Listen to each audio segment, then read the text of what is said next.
Mira, vamos a Mateo 27. En todo caso, yo prefiero yo leérselo, pero esto que les voy a compartir está en el Evangelio de Mateo. Ustedes saben que el Evangelio, la Biblia tiene 4 evangelios: Mateo, Marcos, Lucas, Juan, ¿ya? Y Mateo, él narra todo lo que pasó con respecto a Jesucristo, pero desde la perspectiva judía, desde la perspectiva hebrea. Ustedes saben que en esa época coexistían civilizaciones muy importantes. Por ejemplo, teníamos acá a los israelitas, a los judíos, pero también estaban bajo los romanos. Entonces había un imperio, ¿ya? En ese momento estaba César Augusto. César, que ya era gobernador, Augusto se hacía llamar Dios, por lo tanto él exigía adoración. Y una de las cosas que a los romanos les encantaba era tener orden, pero el orden a toda costa. Uno de los instrumentos que ellos crearon para controlar el orden, uno de esos instrumentos era la cruz. Era uno de los instrumentos. Y en realidad, este instrumento que ellos no habían inventado, sino que lo habían sacado los persas, era un instrumento brutal. Era un instrumento, no importa, es que realmente tiene ese drama, ese parlante. Era un instrumento complejo, porque en realidad los persas tenían esta idea: la tierra era santa, por lo tanto a la gente mala había que alejarla lo más alto de la tierra y tenerla allí. Entonces los romanos tomaron esta técnica y la perfeccionaron. Llegaron a una técnica de sufrimiento, de estrangulación, de dolor, de martirio. Por lo tanto, en el tiempo de Jesucristo, y esto es bien interesante, Dios decidió venir a la tierra en un momento en el que tenían al gobernador más tirano de la época, donde no iba a ser fácil, donde su propio pueblo era un pueblo demasiado fanático, era un pueblo religioso fanático en su mayoría, donde parte de su pueblo también se habían vendido a Roma. Otros trataban de ser apegados supuestamente a la ley, pero habían creado todo un sistema religioso. También tenemos allí, podemos ver perversiones que estaban haciendo, cosas muy complicadas. Además, fíjate en la manera en cómo Dios decide venir. Decide tomar a una joven, que era María, y comenzar prácticamente su vida aquí en la tierra de la manera ya con más polémica. Porque María no entró a un lugar casada con José ya y después del tiempo ella estaba embarazada, sino que fue una cosa polémica, una cosa que lo estigmatizó. Por eso el día de hoy, cuando nosotros observamos la cultura en la que nos movemos, es una cultura donde se le pone etiquetas a las personas. De hecho, nosotros mismos, parte de nuestra cultura como Chile, es una cultura de etiquetar. Yo estoy seguro que para nosotros es muy fácil, cuando mencionamos a cualquier persona, recordar una característica, la etiqueta. Por eso, para el chileno es más fácil el apodo que el nombre, porque el apodo es la etiqueta. ¿Te das cuenta, no? Entonces, es muy tremendo esto, y más que hacer un estudio de las cosas que pasaron con Jesucristo en el sentido de una cronología, yo a esto que voy a compartir le puse el siguiente título: la maldad del ser humano maquillada de cualquier cosa. La maldad del ser humano maquillada de cualquier cosa. Porque vamos a ver que en los momentos más difíciles y de sufrimiento de Jesucristo, la humanidad estaba maquillada, pero lo único que exhibió en el momento más crítico fue maldad. Maldad en su más, podríamos decir, en su más máxima expresión. Y allí, cuando tú lees esto, tú te empiezas a preguntar: ¿de eso somos capaces nosotros? Porque probablemente tú vas a escuchar esto y vas a decir: pero yo no soy capaz de eso. Pero vamos a ver que en la Biblia nadie se salvó. Nadie. Desde el más religioso al más liberal. Desde el más político al más anárquico. Todos se confabularon para mandar a la cruz al ser más perfecto que podía existir en esta tierra. Mira, en Mateo 27, voy a leerles, dice: Jesús se encontraba frente a Pilato, el gobernador romano. ¿Eres tú el rey de los judíos?, le preguntó el gobernador. Tú lo has dicho, contestó Jesús. Entonces, cuando los principales sacerdotes y los ancianos presentaron sus acusaciones contra él, Jesús guardó silencio. ¿No oyes todas las acusaciones que presentan en tu contra?, le preguntó. Para sorpresa del gobernador, Jesús no respondió a ninguno de esos cargos. Es tremendo esto, porque Jesús va donde un hombre, un encargado, un líder, que como todo líder político, lo único que quería era el favor del pueblo. Como todo líder político, lo que quería era que el pueblo le aplaudiera. Como todo líder político, lo que quería era tener los menos problemas posibles. Y le llevan a Jesús. Pilato conocía muy bien a los judíos. Los judíos, en su mayoría, los judíos, podríamos decir, religiosos, Pilato los conocía muy bien, eran fanáticos, eran personas fanáticas, eran personas que incluso si podían manipular, lo hacían. Eran personas que si podían utilizar cualquier cosa para zafar, lo hacían. No eran personas, podríamos decir, honorables. Al contrario, eran personas que usaban sus influencias para poder obtener lo que ellos querían. Y es exactamente lo que el día de hoy vemos cuando gran parte del mundo que se hace llamar cristiano, lamentablemente ha tomado un cartel de religión y quieren utilizar eso en favor de cosas que ellos pueden obtener aquí. Entonces aquí nosotros estamos viendo que le llevan a Pilato. Y ojo con esto, Pilato era uno de los representantes más tiránicos en ese momento de los romanos. Los judíos eran tan orgullosos que sus causas nunca las llevaban ante los romanos. ¿Por qué? Porque ellos decían, ¿por qué vamos a llevar nuestras causas delante del opresor? Si me permiten esta palabra, delante del imperialista. ¿Ah? Sí. ¿Por qué vamos a llevar esto si nosotros podemos hacer nuestros propios juicios? Era algo extraño que los judíos llevaran a alguien de su propio pueblo para ser juzgado por el opresor. Era una cosa sin precedente. Y mira, interesantemente, acá se lo llevan a Pilato, y Pilato, si tú lees un poquito de historia, Pilato era una persona que era sanguinario, que llegaba y tomaba decisiones, pero aquí en este momento, piensa en lo siguiente. Ve a este hombre, que era Jesús, ve a este hombre después de ser azotado. Esta escena es cuando él, después de ser azotado, cuando tenía parte de su carne rasgada, cuando estaba ensangrentado entero, ve a este hombre prácticamente casi cayéndose, entrando, lo observa y le hace estas preguntas.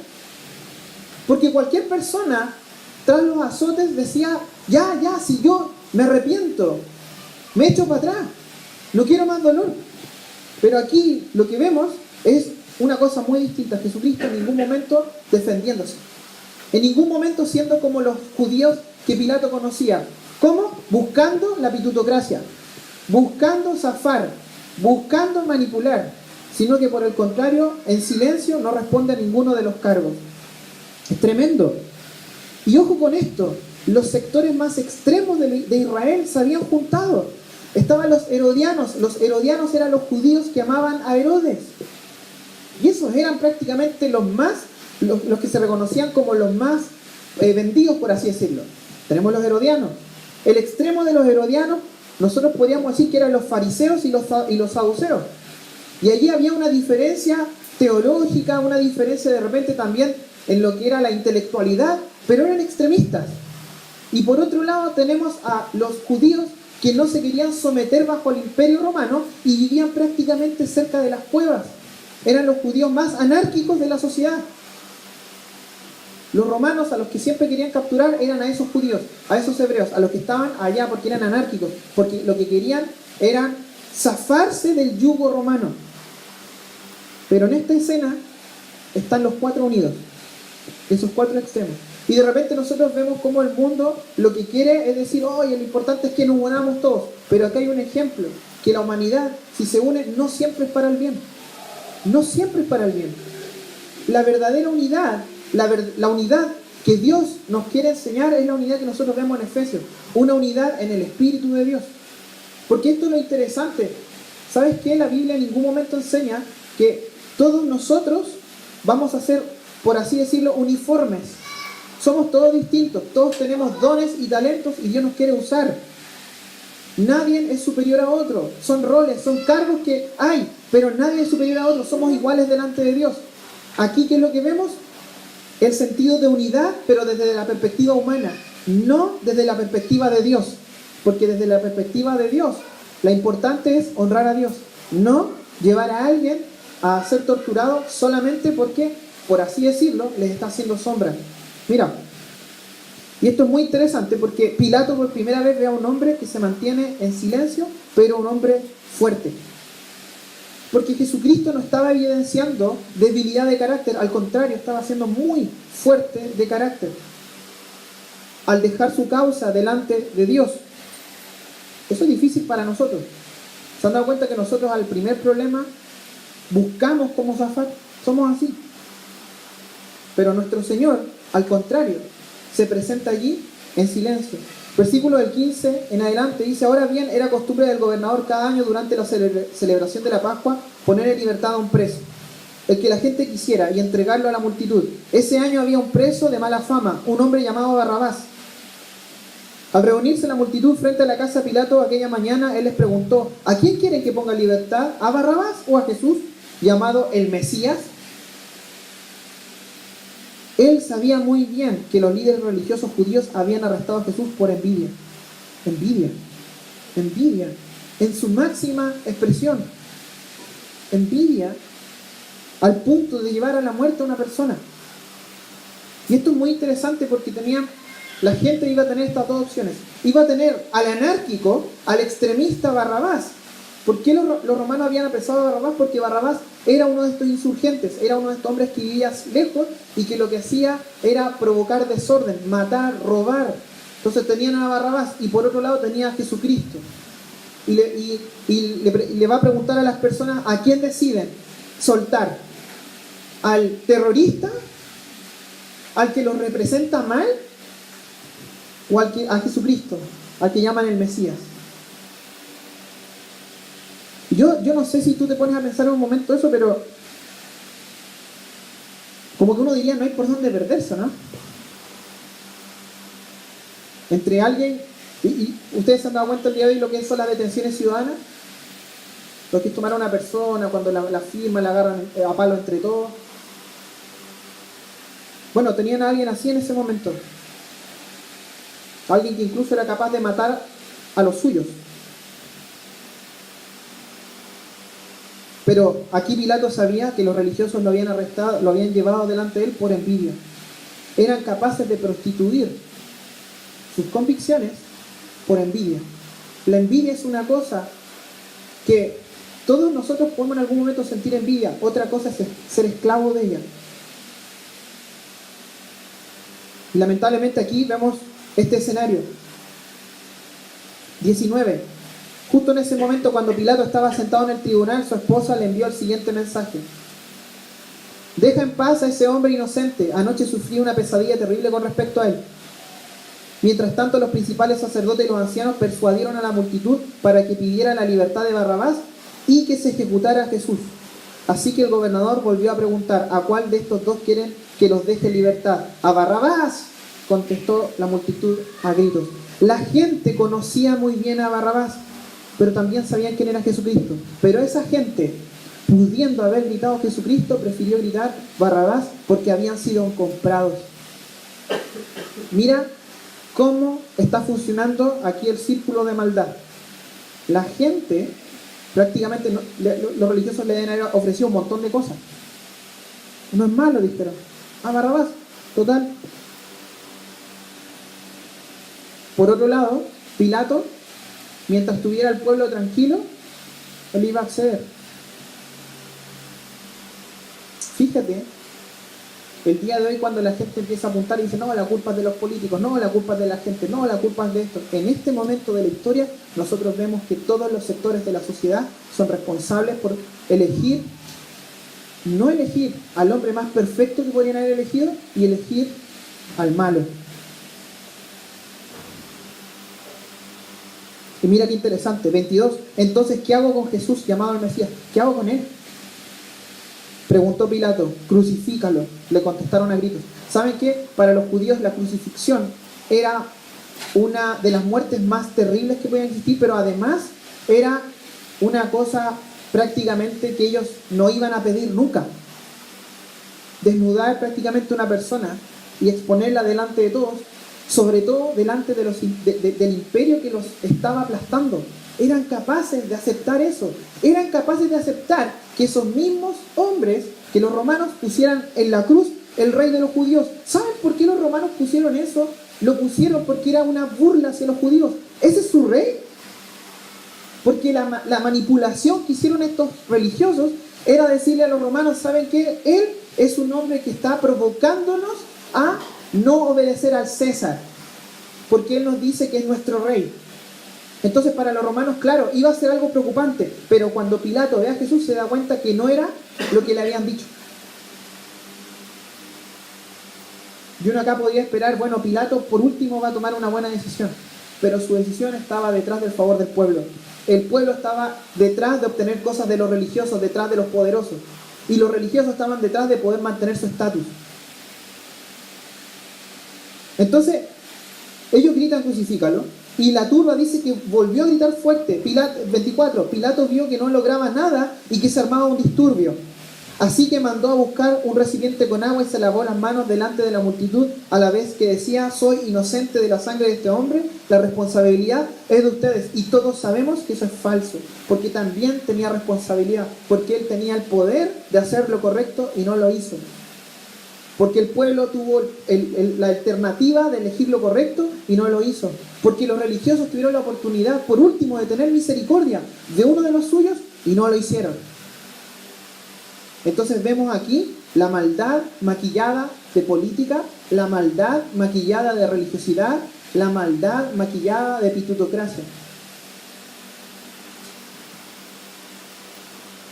Y 25, y la gente respondió a gritos, nos haremos responsables de su muerte, nosotros y nuestros hijos. Realmente ellos no sabían lo que estaban pidiendo. 26. Así fue que Pilato dejó a Barrabás en libertad y mandó a azotar a Jesús con un látigo que tenía puntas de plomo y después lo entregó a los soldados romanos para que lo crucificaran. Esto es bien interesante. Pilato tuvo su oportunidad también. Su esposa había tenido estas pesadillas. Pilato rechaza el mensaje misericordioso de Dios.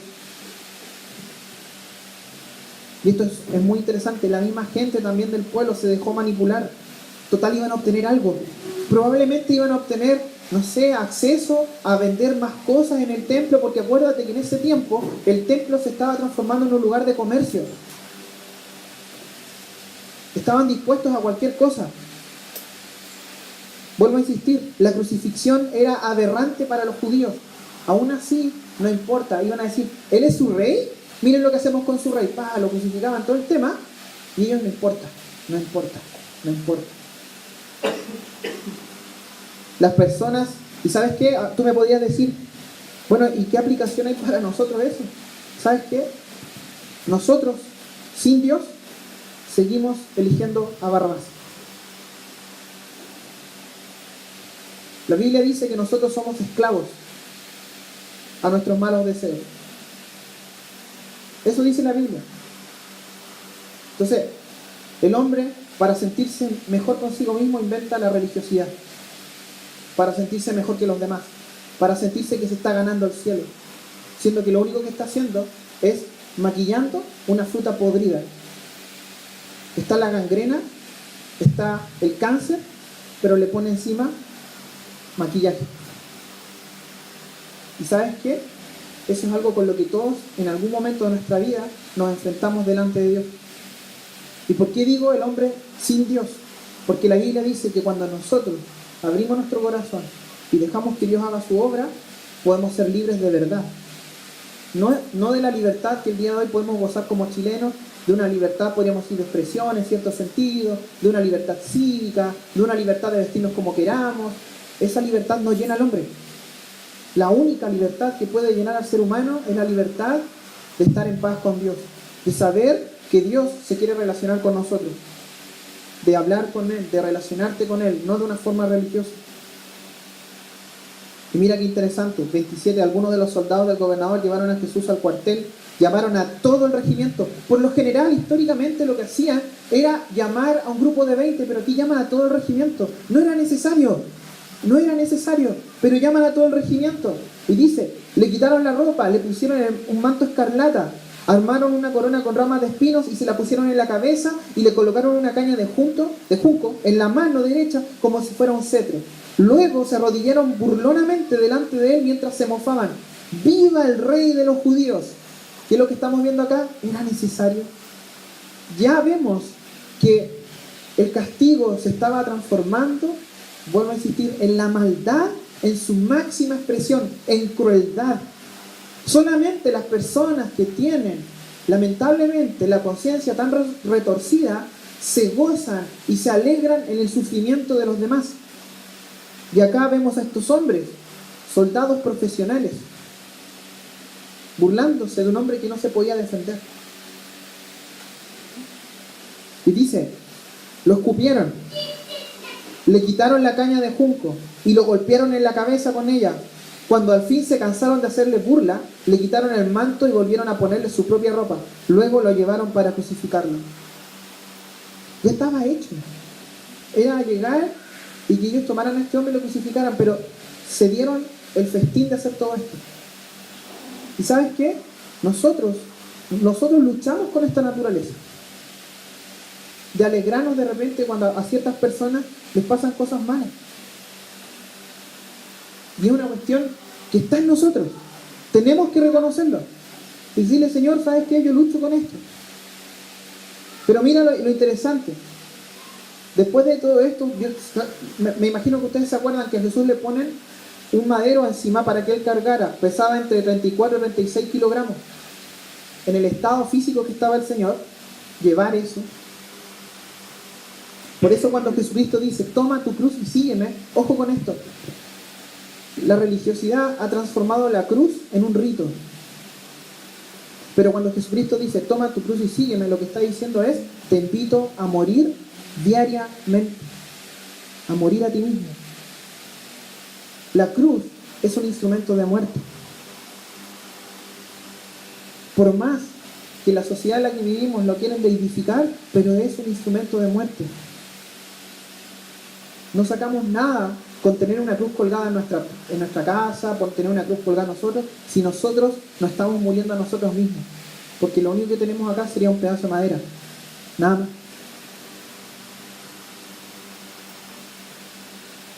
Versículo 32. En el camino se encontraron con un hombre llamado Simón, que era de Cirene, y los soldados le obligaron a llevar la cruz de Jesús. Salieron a un lugar llamado Gólgota, que significaba lugar de la calavera.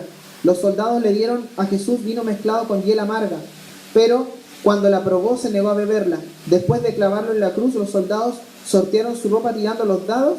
Luego se sentaron alrededor e hicieron guardia mientras él estaba colgado allí. Hicieron guardia porque había en la historia de las crucifixiones, había historias donde ellos habían dejado a las personas que habían crucificado y venían los familiares y podían sacar, y había gente que había sobrevivido de la cruz. Entonces estaban haciendo guardia para que no ocurriera eso. Ahora, la pregunta es, ¿iba a poder realmente pasar eso si a Jesucristo lo dejaron mal? Piensa que hay mucha gente que se horroriza con la pasión de Cristo y dicen, eso es muy sanguinario. Aún así, no es tan real como lo que fue. ¿Qué tipo de censura habría que ponerle a ese momento? Pero para los romanos no era un momento de censura. Para los religiosos no era un momento de censura. Era un momento de burlarse. Y dice, encima de la cabeza de Jesús colocaron un letrero que anunciaba el cargo en su contra. Decía, este Jesús, el rey de los judíos. Con él crucificaron a 2 revolucionarios, uno a su derecha y uno a su izquierda, a estos ladrones. La gente que pasaba por allí gritaba insultos y movía la cabeza en forma burlona. Pero mírate ahora, le gritaban, dijiste que ibas a destruir el templo, a reconstruirlo en 3 días. Muy bien, si eres el Hijo de Dios, sálvate a ti mismo y bájate de la cruz. Seguimos por la burla. Los principales sacerdotes, los maestros de la ley religiosa y los ancianos también se burlaban de Jesús. No solamente la gente del pueblo, porque mucha gente dice, obvio, se burlaban los del pueblo. Aquí vemos que también los profesionales, los que sabían, los instruidos también se burlaban. La maldad del ser humano no depende del título que tengamos, no depende de la posición social, es maldad y punto. Eso es. Y dice, los principales sacerdotes y maestros de la ley religiosa y los ancianos se burlaban también. Salvó a otros, gritaban ellos, se mofaban. pero no puede salvarse a sí mismo. Con que es el rey de Israel, ¿no? Que baje de la cruz ahora mismo y creeremos en él. Confío en Dios. Entonces que Dios lo rescate ahora si lo quiere. Pues dijo, soy el Hijo de Dios. Hasta los revolucionarios que estaban crucificados con Jesús se burlaban de él de la misma manera. Imagínate, aquí hay otra cosa. El orgullo en su máxima expresión. Los hombres que estaban al lado de él también iban a morir, pero se dieron el momento para burlarse de él. La maldad humana en su máxima expresión y desde todos los sectores de la sociedad. Es la misma. 45 al mediodía, la tierra se llenó de oscuridad hasta las 3 de la tarde. A eso de las 3 de la tarde Jesús clamó con voz fuerte, Elí, Elí, lama sabactani, que significa, Dios mío, ¿por qué me has abandonado? Algunos que pasaban por allí entendieron mal y pensaron que estaba llamando al profeta Elías. Uno de ellos corrió y empapó la esponja con vino agrio, la puso sobre una caña de junco, la levantó para que pudiera beber, pero los demás dijeron, espera, a ver si Elías viene a salvarlo. Entonces Jesús volvió a gritar y entregó su espíritu. Jesús entregó su espíritu, y aunque los romanos pensaron que ellos lo habían hecho, aunque los judíos pensaron que ellos lo habían hecho, aunque la sociedad entera dijeron, sí, nosotros lo matamos, ojo con esto, es Jesús que entrega su vida. Jesús mismo dijo, yo pongo mi vida, nadie me la quita. Es Dios entregando su vida por la humanidad, por esta humanidad, como nosotros, que probablemente diariamente estamos entre dos opciones y tendemos a elegir Barrabás. Esa misma humanidad es la que Dios conocía y dijo, ¿sabes qué? Yo voy a ir, yo voy a entregar mi vida. Y algo interesante que al final vamos a terminar con lo que dice acá, dice, entonces Jesús volvió a gritar y entregó su espíritu. En ese momento la cortina del santuario del templo se rasgó en dos, de arriba a abajo la tierra tembló, las rocas se partieron en dos y las tumbas se abrieron, los cuerpos de muchos hombres y mujeres justos que habían muerto resucitaron. Salieron del cementerio luego de la resurrección de Jesús, entraron en la santa ciudad de Jerusalén y se aparecieron a mucha gente. El oficial romano y los otros soldados que estaban en la crucifixión quedaron aterrorizados por el terremoto y por todo lo que había sucedido. Dijeron, este hombre era verdaderamente el Hijo de Dios. Y esto es muy potente. ¿Saben qué? ¿Se acuerdan de la historia de Abraham? Cuando un ángel le dice, vas a tener que tomar a tu hijo al que esperaste y lo vas a tener que sacrificar, y lo lleva al monte Moriah, lo lleva allí, lo va a sacrificar obedeciendo el mandato que Dios le había dado, y cuando lo va a hacer, el ángel dice, no lo hagas, porque es Dios mismo quien va a poner una ofrenda en sacrificio. ¿Y sabes qué? Mientras nosotros no aceptemos la verdadera ofrenda que Dios puso, que es su propia vida, que es a su propio Hijo, de verdad vamos a seguir sacrificando nuestras conciencias, nuestros cuerpos, todo. Por eso cuando Juan el Bautista ve a Jesucristo y dice, he aquí el Cordero de Dios, entendía que ese era el verdadero sacrificio. Ya no eran los animales. Por eso si el día de hoy tú estás diciendo, es que yo me sacrifico por Dios, es que yo hago esto por Dios, es que yo voy a la iglesia, es que yo doy plata, es que yo me hago todas estas cosas por Dios, de nada sirve si tú no aceptas el verdadero sacrificio, que es su propia vida. Vamos a orar. Padre, te damos las gracias por este tiempo, Señor. Y, Señor, son cosas difíciles, Señor, cosas fuertes, Señor, pero gracias, Señor, porque esta historia no termina acá, Señor. Jorge va a contarnos cómo sigue esta historia, y gracias, Señor, porque esa historia siguió y porque nosotros tenemos la opción de poder escucharla y también de poder afirmarnos a ella, Señor. En tu nombre, amén.